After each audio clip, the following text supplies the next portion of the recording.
اللہ اکبر اللہ وَأَنْتُمُ الْعَالَوْنَ إِن كُنْتُم مُؤْمِنِينَ، یہ میرے رب کا وعدہ ہے اور میرے رب کے وعدے سچے ہوتے ہیں۔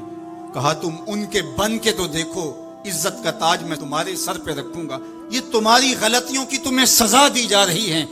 عزتیں تمہارے لیے ہیں، وقار تمہارے لیے ہے، لیکن شرط یہ ہے کہ تم میرے بھی بن جاؤ، میرے رسول کے بھی بن جاؤ، تو پھر عزتیں تمہارا مقدر ہوں گی اور شانیں تمہیں عطا کی جائیں گی، تمہیں عزتوں کی مسندوں پہ بٹھایا جائے گا۔ شکوے کی زبان کھلی تو لہجہ تلخ ہوا، اور اقبال بولا کہ صفائے دہر سے باطل کو مٹایا ہم نے، نوع انسانی کو غلامی سے چھڑایا ہم نے، تیرے کعبے کو جبینوں سے بسایا ہم نے، تیرے قرآن کو سینوں سے لگایا ہم نے، پھر بھی ہم سے گلہ ہے کہ وفادار نہیں، ہم وفادار نہیں، تو بھی تو دلدار نہیں۔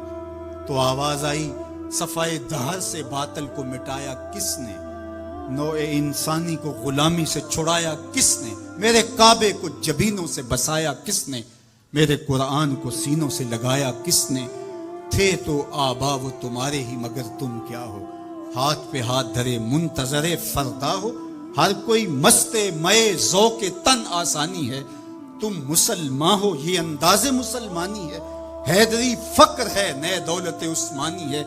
تم کو اسلاف سے کیا نسبت روحانی ہے،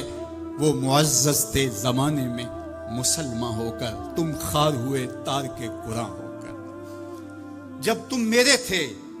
تو خالد بن ولید کے پاس زہر کی شیشی لے کے پادری آتا ہے، تو حضرت خالد بن ولید پکڑ کے خود اس کو پی جاتے ہیں، اور وہ منتظر ہوتا ہے کہ تھوڑی دیر کے بعد یہ گریں گے اور موت واقع ہوگی، لیکن معمولی پسینے کے بعد حضرت خالد بن ولید کھڑے ہو کے کہتے ہیں میرے رب نے موت نہ لکھی ہو تو موت نہیں آ سکتی، آؤ رب کا ڈر سینے میں پال لو، زمانہ تم سے ڈرنا سیکھ لے گا، ان کے ہو جاؤ زمانہ تمہارا ہو جائے گا، ان سے وابستگی اختیار کرو پھر زمانہ تمہاری نوکری کرے گا۔ پھر میں اقبال کے لہجے میں کہنا چاہوں گا کہ محمد سے وفا تو نے تو ہم تیرے ہیں، یہ جہاں چیز ہے کیا لوح و قلم تیرے ہیں، پھر کائنات تمہاری باج گزار ہوگی، تمہاری دہلیز کی لونڈی ہوگی، زمانہ تمہارا نوکر ہوگا، شرط یہ ہے تم امت بن کے دیکھو، تم نے امت بننا ہے، تم نے رسول اللہ کا غلام بننا ہے، تمہارا لب و لہجہ بتائے ہم حضور کی امتی ہیں، تمہارا طرز زندگی بتائے تم حضور کی امتی ہو، تمہارا کردار بتائے تم ترازو پہ کچھ تول رہے ہو، تو لوگ دوسری طرف بھی منہ کر کے کھڑے ہو جائیں، یہ غلط نہیں تول سکتا، یہ امت رسول ہے،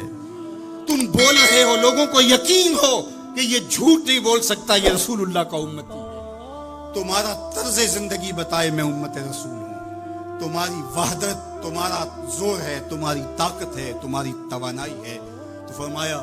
وَكَذَلِكَ جَعَلْنَاكُمْ أُمَّةً، ہم نے تو امت بنایا تھا تمہیں، تم ٹکڑے ٹکڑے ہوئے،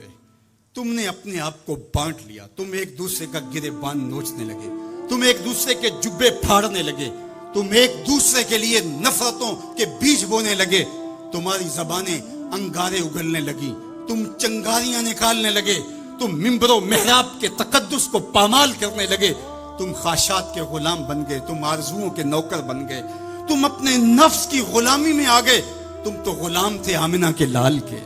تم نے کب سے نفس کی غلامی اختیار کر لی، تم کب سے خواہش کے نوکر بن گئے، تم کب سے نفس کے بندے بن گئے،